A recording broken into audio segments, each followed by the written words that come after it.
for me and you. And I think to myself, what a wonderful world.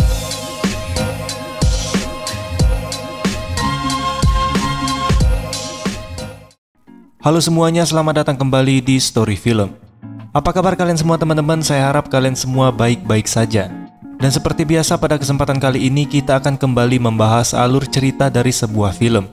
Dan kali ini filmnya berjudul The Mist, yang dirilis pada tahun 2007. Film ini menceritakan tentang serangan dari beberapa makhluk yang mengerikan, dan mereka datang bersamaan dengan kabut yang sangat tebal. Sampai-sampai kabut itu menyelimuti seisi kota. Dan tentu saja makhluk-makhluk ini datang ke kota bukan untuk liburan, tetapi mereka datang untuk meneror warga kota itu. Terus dari manakah makhluk-makhluk mengerikan ini berdatangan? Mari kita langsung aja bahas ke alur ceritanya. Enjoy the video. Di awal film kita diperlihatkan dengan satu keluarga, di mana di dekat rumah keluarga ini terlihat sedang terjadi badai yang sangat besar. Pada malam itu mereka memutuskan pergi ke ruangan bawah tanah untuk berlindung sementara waktu. Pagi harinya mereka melihat di halaman rumah mereka sudah hancur berantakan akibat badai semalam. Ketika mereka sedang berada di pinggir danau, dari seberang mereka melihat ada sebuah kabut yang sangat besar, dan mereka mengira kabut itu adalah sisa dari badai semalam. Nah, kemudian si kepala keluarga ini yang bernama David mengajak anaknya yang bernama Billy bersama dengan tetangganya yang bernama Norton pergi ke kota untuk membeli persediaan. Nah, di dalam perjalanan mereka ini melihat banyak sekali pasukan tentara yang menuju ke arah tempat tinggal mereka. Ketika mereka sudah sampai di supermarket, ternyata di sana juga banyak orang yang ingin membeli persediaan. Dan terlihat juga keadaan di luar supermarket pun seperti ada yang tidak beres. Hingga alarm darurat di kota itu pun berbunyi. Hal itu menandakan kalau sedang ada sesuatu yang terjadi di kota itu. Tidak lama kemudian ada seorang kakek-kakek yang berlari menuju ke arah supermarket dengan tubuh yang penuh luka. Dan kakek itu mengatakan ada sesuatu di dalam kabut. Dan dia langsung menyuruh orang-orang untuk menutup pintu supermarket itu. Tidak lama kemudian terlihat kabut asap yang sangat tebal sudah sampai di supermarket itu. Dan tiba-tiba supermarket itu pun berguncang, seperti ada gempa bumi yang datang. Mereka semua yang berada di dalam supermarket itu pun terlihat sangat ketakutan dan kebingungan dengan apa yang terjadi barusan. Kemudian ada seorang ibu-ibu yang ingin keluar dari supermarket itu. Dia mengatakan anak-anaknya masih ada di dalam rumah, tapi nggak ada satu orang pun yang berani nganter dia pulang.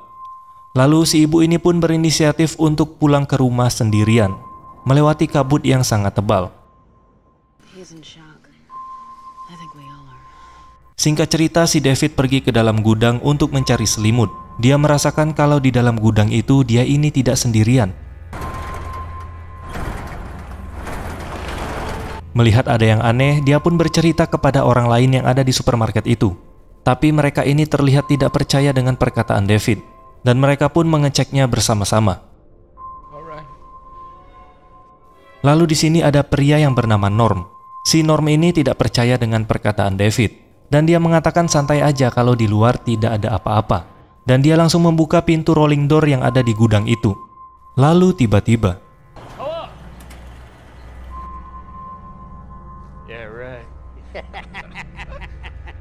What the fuck?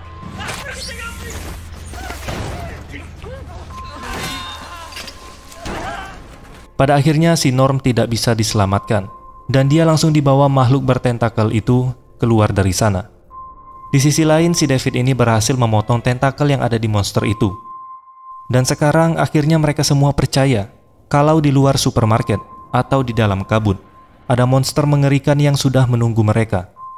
Dan David langsung menghajar orang-orang yang tadinya tidak percaya dengan perkataannya dan menganggap dirinya halu.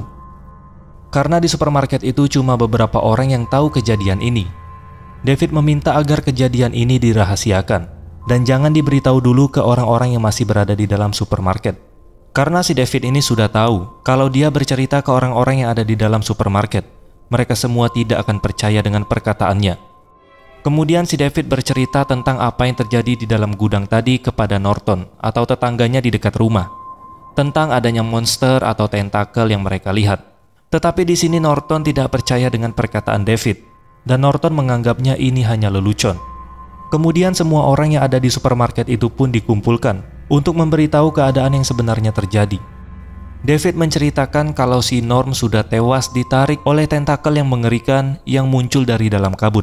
Si David sih sebenarnya sudah tahu kalau banyak orang yang bakal nggak percaya sama perkataannya. Lalu orang-orang yang belum melihat kejadian itu dibawa ke dalam gudang. Dan mereka pun baru percaya dengan adanya makhluk yang mengerikan itu. Kemudian mereka semua yang ada di supermarket ini berinisiatif untuk membuat perlindungan di dalam sana dengan menutup semua kaca yang ada di depan supermarket. Tapi di sini hanya si Norton yang masih belum percaya dengan adanya monster itu. Tapi orang-orang yang percaya tidak peduli dengan perkataan Norton, dan mereka terus membuat perlindungan di dalam supermarket. Kemudian David mengatakan kalau sekarang mereka membutuhkan persenjataan. Setidaknya nanti jika ada makhluk yang menyerang ke dalam, mereka masih bisa melawan. Salah satu pria tua di sana mengatakan dia memiliki senjata, tapi senjatanya ada di dalam truk, dan truk itu berada di luar supermarket. Lalu ada satu orang yang berpenampilan seperti preman. Dia menawarkan dirinya untuk berani keluar dan mengambil senjata yang ada di dalam truk.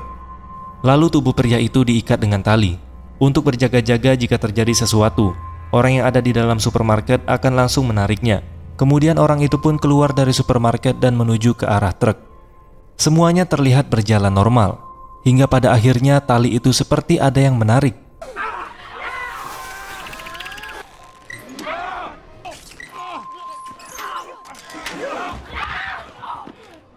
Ketika mereka kembali menarik tali itu, mereka melihat tali itu sudah berlumuran dengan darah, dan orang tadi yang keluar tinggal tersisa bagian kakinya saja, dan tubuhnya sudah hilang entah kemana. Singkat cerita, malam pun tiba. Ketika ada seorang pria tua yang ingin makan, tiba-tiba ada seekor makhluk aneh yang menghampirinya. Mereka pun dikejutkan dengan segerombolan serangga besar yang datang ke supermarket itu. Serangga itu pun berusaha menyerang ke arah kaca. Dan kemungkinan besar, serangga itu tertarik dengan cahaya dari lampu yang mereka nyalakan di dalam supermarket. Makhluk itu pun semakin banyak berdatangan ke sana, mulai dari yang kecil hingga yang besar. Menyadari hal itu, mereka mencoba untuk mematikan lampu di sana. Tetapi sudah terlambat, karena kaca di supermarket itu sudah pecah. Lalu para serangga itu mulai masuk dan menyerang orang-orang di sana, hingga memakan beberapa korban yang tewas akibat serangan itu.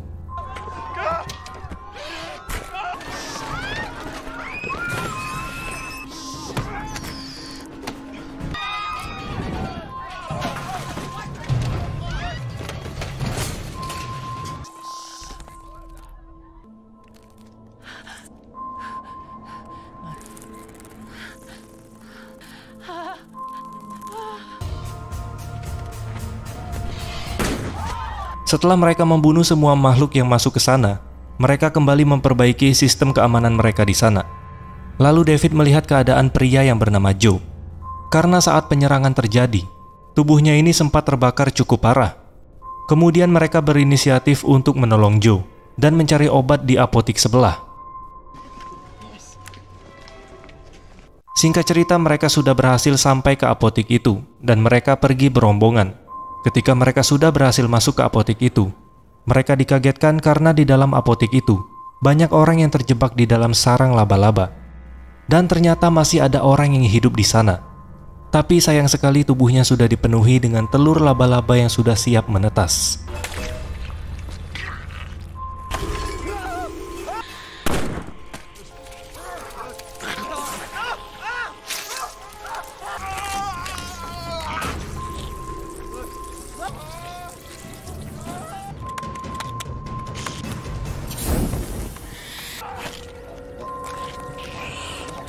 Dan mereka pun langsung kembali ke supermarket tanpa membawa hasil. Dan Joe juga sudah tewas akibat luka bakarnya yang cukup parah. Lalu kemudian ada seorang wanita yang bernama Carmody. Dan Carmody ini percaya kalau apa yang terjadi pada saat ini, itu semua adalah kehendak Tuhan. Dan dia meyakini beberapa orang di sana kalau dia memiliki hubungan langsung dengan Tuhan. Secara tidak langsung berarti dia ini kan membuat ajaran sesatnya sendiri. Dan ternyata banyak juga orang yang percaya dengan perkataannya. Jadi sekarang di supermarket itu ada dua kubu. Kubu dari pengikut Carmody dan satu lagi rombongannya David yang tidak percaya dengan perkataan Carmody. Lalu kemudian David teringat dengan perkataan tentara yang mereka temui di apotik tadi. Tentara itu mengatakan kalau semua kejadian ini karena ulah mereka. Kemudian mereka bertanya dengan anggota tentara yang masih selamat di dalam supermarket. Tapi awalnya tentara ini mengaku tidak tahu apa-apa. Lalu mereka ingin menemui 2 tentara lainnya yang berada di gudang. Ketika mereka ke sana, ternyata 2 tentara itu sudah gantung diri. Lalu David mencurigai kalau semua ini terjadi gara-gara proyek Arrowhead. Jadi para ilmuwan di proyek itu membuat seperti jendela antar dimensi, di mana orang-orang dari dimensi kita bisa melihat ke dalam dimensi lain atau dunia lain. Tetapi jendela antar dimensi yang para ilmuwan itu buat ternyata malah menjadi pintu, sehingga makhluk-makhluk yang ada di dimensi lain masuk ke dalam dimensi kita. Kemudian tentara itu langsung ditusuk oleh pengikutnya Carmody, dan dia langsung dibuang keluar supermarket.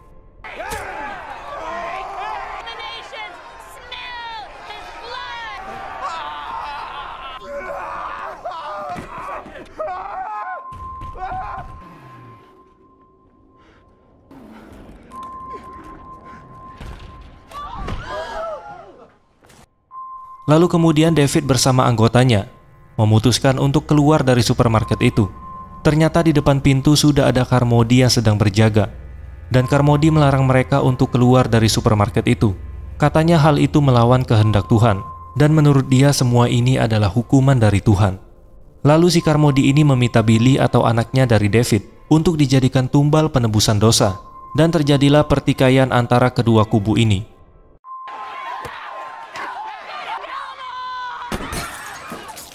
Lalu pria yang bernama Oli yang sudah terlihat kesal, dia langsung menembak Carmody hingga tewas, karena tidak ada pilihan lain. Sehingga karena Carmody sudah tewas, para pengikutnya pun mundur dan membiarkan rombongan David keluar. Tapi karena memang di luar sangat berbahaya, anggota David pun beberapa ada yang tewas, termasuk si Oli, akibat diserang oleh para monster.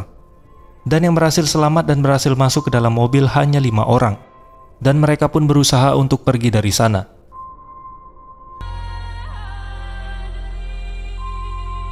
Singkat cerita, si David sudah sampai di rumahnya, dan ternyata istri dari si David sudah tewas akibat serangan dari para makhluk itu. Dan mengetahui hal itu, tentu saja hati David sangat hancur. Tapi untung saja anaknya si Billy sedang tidur, dan tidak melihat ibunya tewas.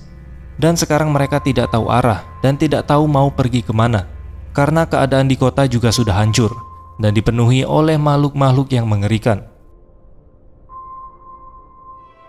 Entah berapa lama mereka sudah berjalan, hingga bensin dari mobil mereka pun habis. Terlihat dari wajah mereka sudah merasa sangat putus asa, dan tidak tahu lagi apa yang harus dilakukan.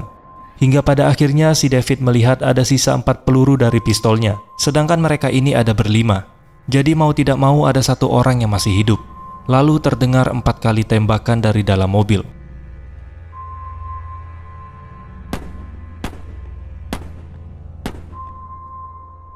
Dan ternyata tinggal tersisa David yang masih hidup. Tentu saja David yang masih hidup terasa terbebani. Dan juga pada hari itu dia sudah melihat banyak orang terdekatnya yang tewas. Dan David pun harus mencari cara lain untuk bisa mati. Mau tidak mau dia menantang makhluk-makhluk itu untuk menyerangnya. Tetapi yang datang malah pasukan tentara dengan membawa beberapa orang yang berhasil dievakuasi. Termasuk si ibu yang di awal film tadi meminta tolong untuk diantar pulang. Di sini David tambah terasa terpukul, karena tidak lama dari tentara ini datang, dia sudah membunuh 4 orang termasuk anaknya sendiri, yang harusnya mereka masih bisa selamat. Yang gini nih, ini baru namanya ending yang sangat membagongkan. Kalau saya nih yang jadi David, saya langsung ambil senjata dari para tentara itu dan nembak kepala sendiri. Dan pasti si David ini bakal nyimpen penyesalan seumur hidupnya. Oke lah teman-teman, mungkin itu saja video yang dapat kita bahas pada kesempatan kali ini. Terima kasih sudah menonton, dan sampai jumpa di next video.